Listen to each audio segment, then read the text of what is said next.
पाकिस्तानी रुपया है वो डॉलर के मुकाबले में गिरा है, और आपने बड़ी एक पुरानी जो है इमरान खान की फुटेज भी साथ लगाई है। तो वाकई एकदम हमने देखा कि ये हुआ है। आप क्या समझते हैं कि ये जो डॉलर बढ़ रहा है उसकी क्या वजह हो सकती है?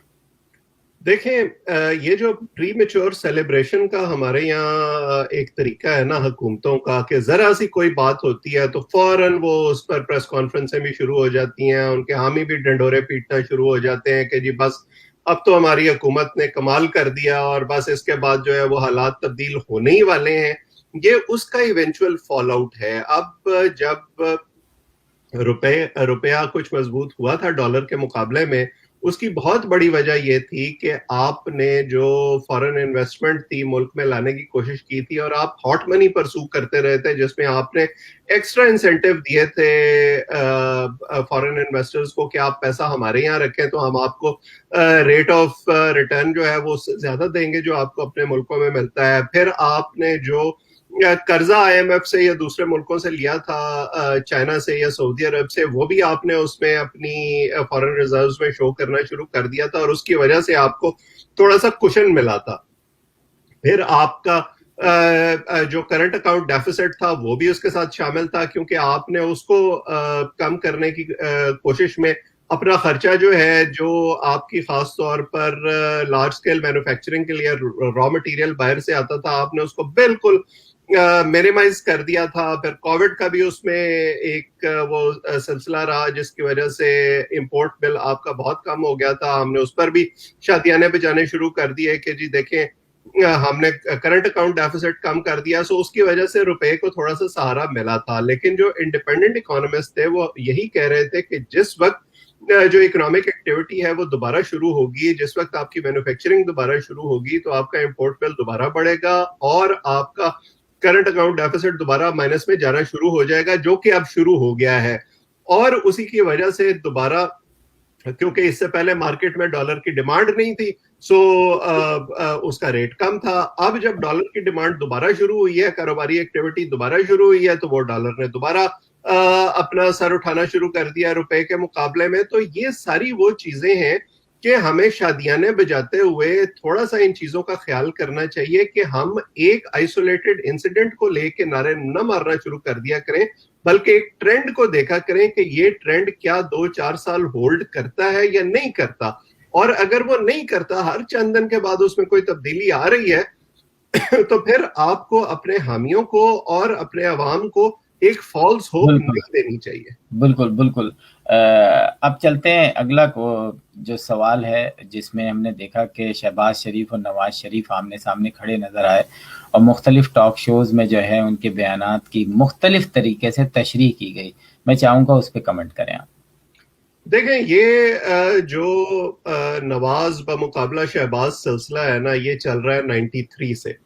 जब नवाज शरीफ साहब ने पहली दफा यह तकरीर की थी अपनी हुकूमत टूटने के बाद कि मैं डिक्टेशन नहीं लूंगा, बल्कि टूटने से जरा पहले कर दी थी शायद उन्होंने, उस वक्त से ये सिलसिला शुरू हुआ है, जब एस्टैब्लिशमेंट को यह अंदाजा हुआ कि नवाज शरीफ साहब को जिस तरह से हमने प्रोजेक्ट करने और सामने लाने की कोशिश की थी वो हमारे हाथों से अब वो मोहरा निकलता जा रहा है, तो हमें एक और मोहरे की जरूरत है। और वो मोहरा शायद शहबाज शरीफ हो सकते हैं, क्योंकि शहबाज शरीफ की जो पॉलिटिक्स है वो हमेशा इस तरह की रही है कि वो सबको साथ लेकर चलें, वो रिकंसिलिएशन की बात करते हैं, वो इदारों पर तनकीद ना करने की बात करते हैं, वो चौधरी निसार को साथ मिलाकर जो गेट नंबर 4 है वहां जाकर खुफिया मुलाकातें भी करते रहे हैं।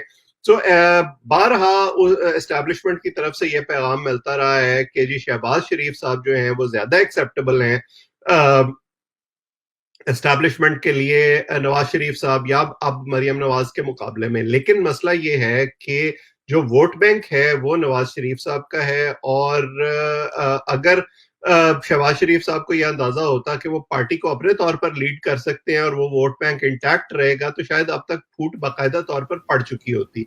लेकिन क्योंकि खानदान के अंदर दोनों जो फैक्शंस हैं, चाहे वो शहबाज ग्रुप हो या नवाज ग्रुप हो, उनको ये पता है कि हमारा सर्वाइवल इसी में है कि हम इकट्ठे रहें। सो मुझे तो ये लगता है कि ये दोनों भाई जो हैं ये गुड कॉप बैड कॉप खेलते हैं. एक भाई जो है वो एक बात करता है, दूसरा भाई दूसरी बात करता है, और वो दोनों फैक्शंस को इसी तरह से खुश रखते हैं. और इवेंचुअली हमने ये देखा कि जब भी कोई एनआरओ लेने का मामला हो या एस्टैब्लिशमेंट से बातचीत करने का मामला हो या हुकूमत में आने का मामला हो, तो वो दोनों फिर इकट्ठे हो जाते हैं. अब जब नवाज शरीफ साहब को मुल्क से बाहर जाना था तो उस वक्त शहबाज शरीफ के नैरेटिव को इस्तेमाल किया गया. जब शहबाज शरीफ का नैरेटिव कामयाब हो गया, नवाज शरीफ साहब बाहर चले गए, और उसके बाद मरियम बाहर नहीं जा सकी, जो कि हमने सुना था कि एक अंडरस्टैंडिंग है कि वो भी बाहर जाएंगी, तो दोबारा नवाज शरीफ साहब का जो एग्रेसिव नैरेटिव है वो सामने आ गया. सो ये जो टॉक फाइट फाइट वाला एक स्ट्रेटजी इनकी है, मुझे तो लगता है कि ये एक सोचा समझा मंसूबा है. लोग इसमें से जो मतलब निकालने की कोशिश करते हैं वो ड्राइंग रूम डिस्कशंस के लिए या टॉक शोज की महफिलें सजाने के लिए तो शायद करामत है, लेकिन उसका हकीकत से कोई ताल्लुक नहीं है कि इनके अंदर इस हद तक फूट पड़ चुकी है कि दोनों भाई जो हैं वो एक दूसरे से अच्छा, आप ये समझते हैं, आप करना चाहते हैं. सॉरी मैंने आपको खतरनाक की, आप ये समझते हैं कि इस वक्त मुस्लिम लीग नून भी नहीं चाह रही कि इमरान खान 2 साल से पहले चले जाएं, मतलब वो अपना पूरा जो उनका टर्न है वो पूरा करें? क्या सियासी जमातें ये समझती हैं या वो चाहती नहीं है कि अभी हम इनको छेड़ें, जब नेक्स्ट इलेक्शन आएंगे फिर देखते हैं? क्या कहेंगे आप आपकी नज़र में क्या क्या है? देखें, ये तो जब पीडीएम बनी थी मैंने उसी वक्त ये कहा था कि इस तरह से ना हुकूमतें जाया करती हैं ना उनको जाना चाहिए, क्योंकि ये हमारे मुल्क में जो एक रिवाज पड़ गया है कि मुस्लिम लीग नून की हुकूमत 2013 में आई तो इमरान खान साहब सड़कों पे निकल गए, और इमरान खान साहब की हुकूमत आई तो मुस्लिम लीग नून या पीपल्स पार्टी या फजलुर रहमान साहब सड़कों पे निकल गए. इस रिवाज को ख़त्म होना चाहिए. जो हुकूमत इक़्तिदार में आए उसको अपने टेन्योर पूरा करना चाहिए. अब जो ये सवाल है, सो जब वो तारीखें दे रहे थे, मैंने उन तारीखों से भी कभी इत्तेफाक नहीं किया, और उनको भी लकीली मैं समझता हूँ बड़ा अच्छा हुआ कि बड़ी जल्दी ये अंदाजा हो गया कि इस तरह हुकूमत नहीं जा सकती, हम इतना प्रेशर बिल्ड नहीं कर सकते जितना हमारा ख्याल था, क्योंकि ना इमरान खान साहब कामयाब हुए थे ना ये कामयाब हुए. सो ये तो एक अच्छी चीज हुई है. अब उसके बाद आपने देखा कि मरियम ने खुद 2-3 प्रेस टॉक्स में ये कह दिया है कि जी हम चाहते हैं कि ये हुकूमत अपना वक्त पूरा करे. उसकी 2 वजूहात हैं. एक तो ये कि जो कोशिश वो कर रहे थे कि इनको वक्त से पहले निकाला जा सके, वो कोशिश नाकाम हुई.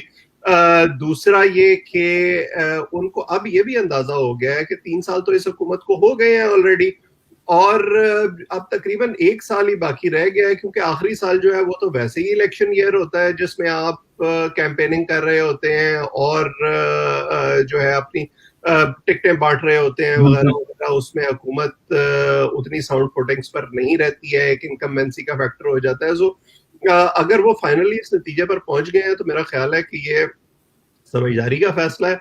ऐसा ही होना चाहिए था पहले दिन से कि जो हुकूमत आई है वो अपने 5 साल की खूबियों और खामियों की बुनियाद पर अगले इलेक्शन में जाए, ताकि अपोजिशन को भी अपना केस बिल्ड करने का मौका मिले और उस हुकूमत को भी ये कहने का मौका ना मिले कि हम अपना एजेंडा पूरा नहीं कर सके. बिल्कुल बिल्कुल. नाज़रीन, प्रोग्राम का वक्त ख़त्म होने वाला है, लेकिन हम आखिरी क्वेश्चन पूछेंगे कि कोरोना जिस तरीके से कोविड-19 ने इस पाकिस्तान के अंदर जो है उधम मचाई हुई है, और स्पेशली सिंध की आवाम जो है वो एक अजीब किस्म के माहौल से गुजर रही है कि कहीं हम देख रहे हैं कि 5-5 हज़ार लोग जो हैं एक साथ कंधे से कंधा मिलाए खड़े हुए हैं.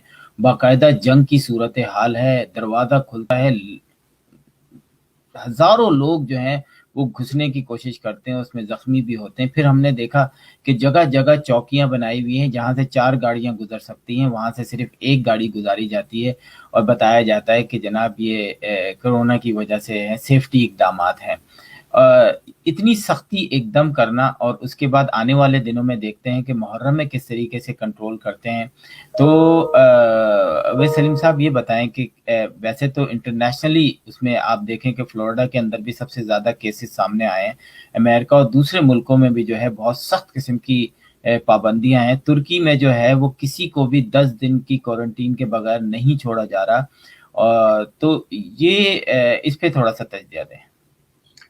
دیکھیں عاصم، اس وقت دوبارہ وہ سچویشن پیدا ہو گئی ہے. یہ جو اگین وہ جو میں پہلے پری میچور سیلیبریشن کی بات کر رہا تھا، کووڈ کے حوالے سے لوگوں میں دو طرح کے سینٹیمنٹ تھے. ایک تو وہ لوگ تھے جن کا جو کووڈ فٹیگ کا شکار ہو گئے تھے، جن کا یہ خیال تھا کہ ہم جو ہے بس ہم نے بہت انتظار کر لیا، ہم مزید انتظار نہیں کر سکتے، اب ہمیں باہر نکلنا ہے، ہم پابندیوں کا سامنا مزید نہیں کر سکتے. دوسرے وہ لوگ تھے جنہوں نے یہ سمجھ لیا کہ کیونکہ ہم ویکسینیٹڈ ہو گئے ہیں، سو اب ویکسینیٹ ہونے کے بعد شاید ہمیں خطرہ اس طرح سے باقی نہیں رہا، سو ہم اپنی نارمل زندگی گزار سکتے ہیں. حالانکہ پہلے ساؤتھ افریقن ویریئنٹ آیا، پھر اب یہ انڈین ویریئنٹ ڈیلٹا کے نام سے سامنے آ گیا ہے، جس کی امیونٹی جو ہے وہ پہلے جو ویکسینز بنی ہیں ان کے مقابلے میں اتنی نہیں تھی.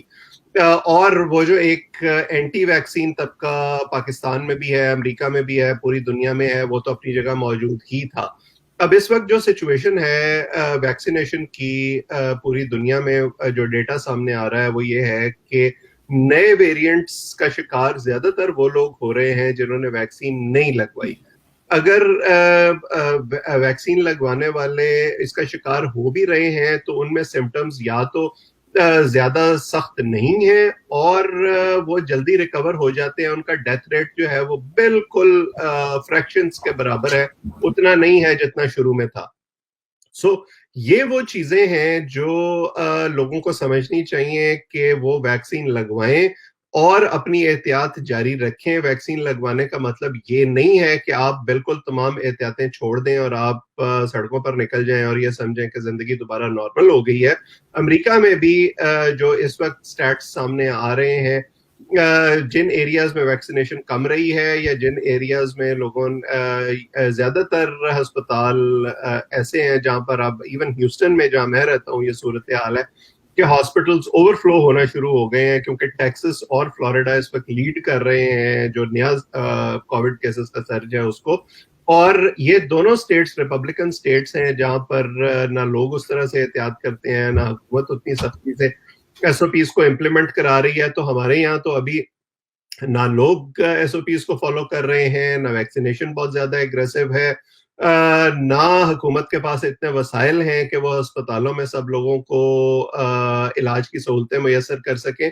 سو ہمارا تو جو بچت ہے وہ اسی چیز میں ہے، اللہ پر بھروسے کے بعد، کہ ہم ایس او پیز کو فالو کریں اور انتظار کریں کہ جہاں اتنا وقت گزر گیا وہاں کچھ اور وقت گزر جائے گا، اور اس دوران میں جلد سے جلد ویکسینیٹ ہونے کی کوشش کریں تاکہ اس سے بچا جا سکے.